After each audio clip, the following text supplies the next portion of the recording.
Hi guys, welcome back to the Nordic Watch channel. I'm Anders from Finland, and today we have the first ever Yema and the first ever French watch on the channel. Really excited for this. I sold my Seiko Sumo and somebody offered this in return in the purchase, so I checked out the specs and a few videos and got really excited because this thing is a spec monster and went for it, and I'm pretty pleased. It comes in this nice leather container, what you might call it. Nice French colors here on the zipper. And all in all, a pretty nice packaging. Now, as you can see, I have the gray dial version. These come in two different alternatives. There's the Flygraf M1, which comes with a black dial. And then there's this one, the Flygraf M2, that has this kind of a gray dial.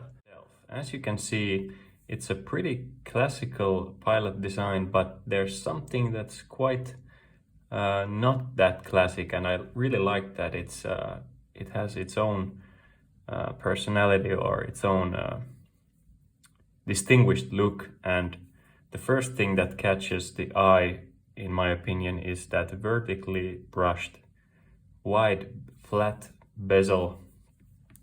Just a real eye catcher, and kind of reminds me of Royal Oak or Nautilus kind of bezel, which is a pretty odd thing to see on a pilot's watch. Now, a little bit of the specs before we get into more about this watch, which was a big reason in agreeing with the trade.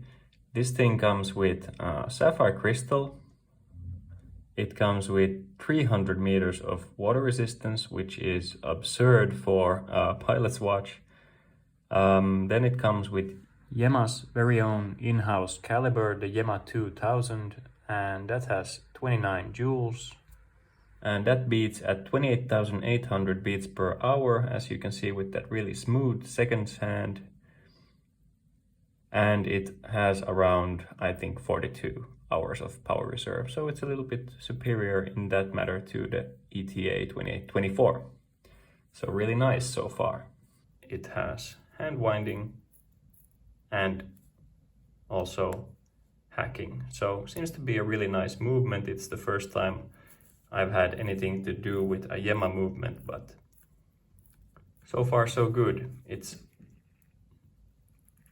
not that loud in its winding, and it seems to be winding in both directions, so the rotor doesn't spin like crazy, which I like. Of course, with that kind of water resistance, we have a screw down crown, which is also signed with the Yema Y. Really nice case back also, really substantial kind of engraved Yema logo here. All in all, really like this aesthetic with the watch.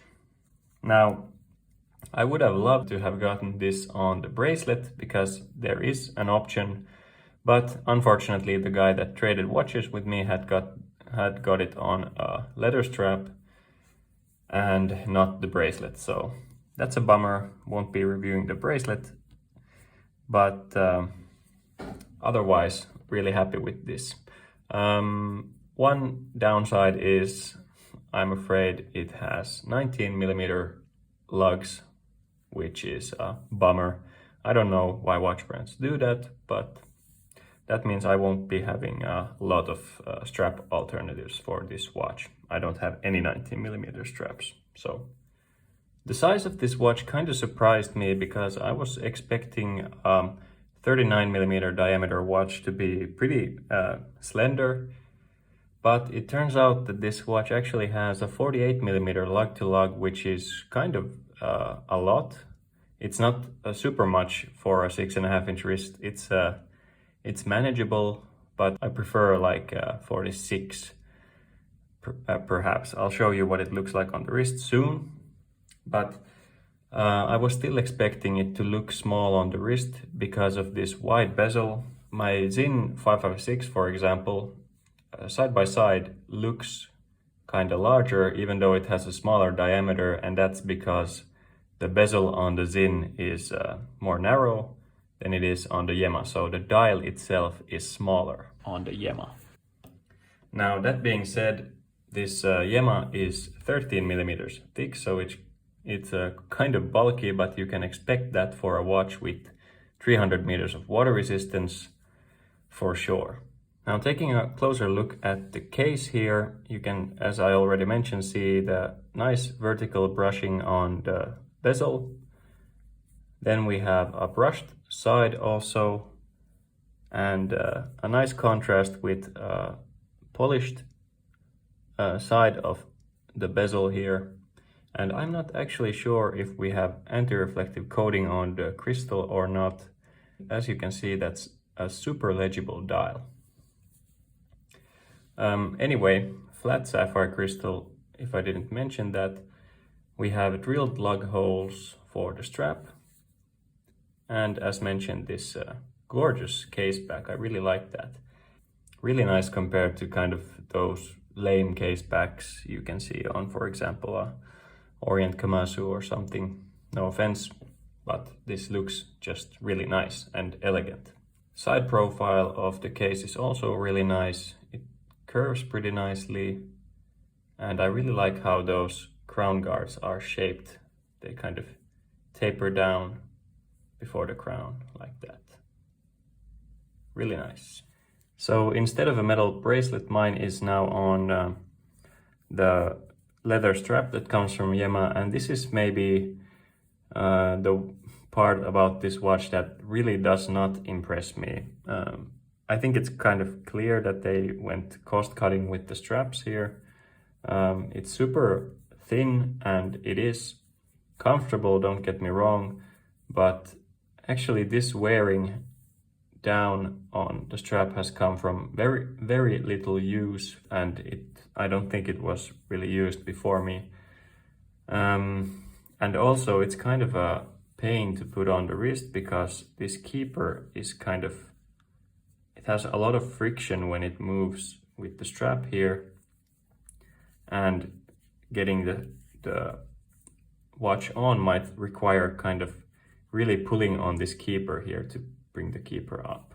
It's kind of hard to describe, but I just don't really like this strap. Also, I think that buckle here is kind of random because it looks like it's kind of bead blasted, and that doesn't match any of the finishing on this watch, so it's really random. A closer look at the dial, and we can see that timeless kind of military / pilot theme. It's kind of a mix, in my opinion. It looks kind of like a military watch and kind of like a pilot's watch, which I like. We have that kind of syringe hours hand and a really kind of a basic stick there for the minutes hand. Second hand is a nice kind of needle and with a red tip. Not sure how I feel about the 24-hour markings on the inner circle there, but they do bring some more content into this dial, but I'm not sure if it would need that. Then we have that kind of a airplane silhouette also above the automatic 990 feet text, and a nice elegant Yema Y and Yema branding. All in all, a really clean dial. As you can also see, no date or day windows here, and I think that's a good choice because that would have disturbed with the aesthetics. The texture on the dial itself is kind of unusual.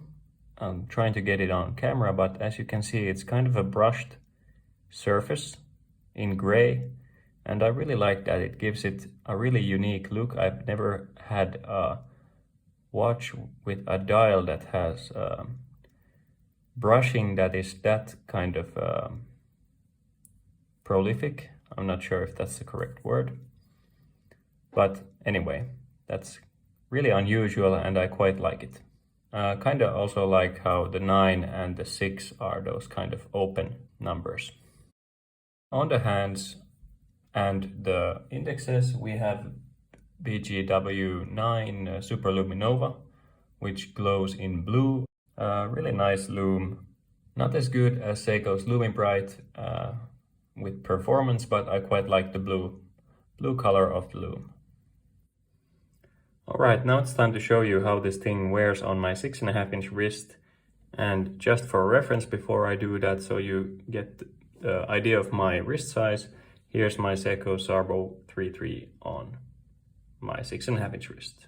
And there you can see how it fits on my wrist. It's a really nice size, but it is kind of bulky. As you can see, it sits really high, even though it has kind of a curved case shape.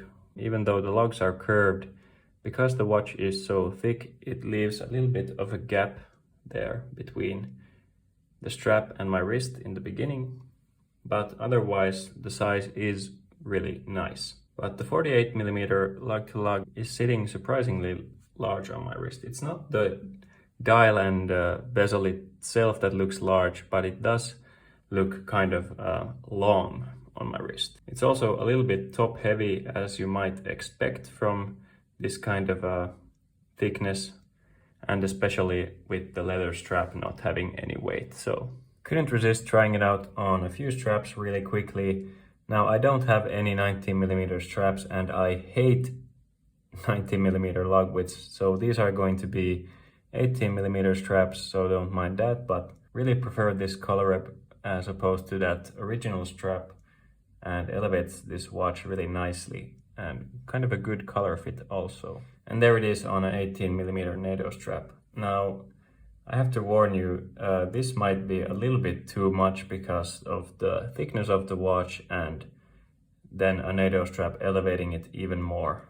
So it's really top heavy and it becomes really kind of large on the wrist.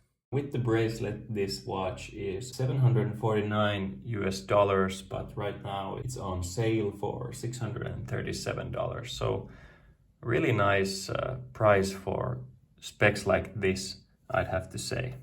It is substantially more affordable than the Sinn 556. So along with that and pretty much the superior specs that it has, that's really impressive. Real contender with the Sinn 556 when it comes to specs in a pilot's watch. I still think I might prefer the Sinn 556 a little bit because it is thinner and I just love the classic pilot look on it. And it's not as robust, but it still comes with 200 meters of water resistance. Alright, that's it for the review of this Yema Flygraf Pilot M2. I tried to keep it a little bit shorter this time, not to bore you. Hope you liked the video, and you can see pictures of this watch on my Instagram at Nordic Watch Channel. Go check it out if you're interested. Give this video a like and drop a comment down below if you have any questions. I always answer, and subscribe to the channel. But that's it for this video. Thanks for watching and see you in the next one. Bye bye.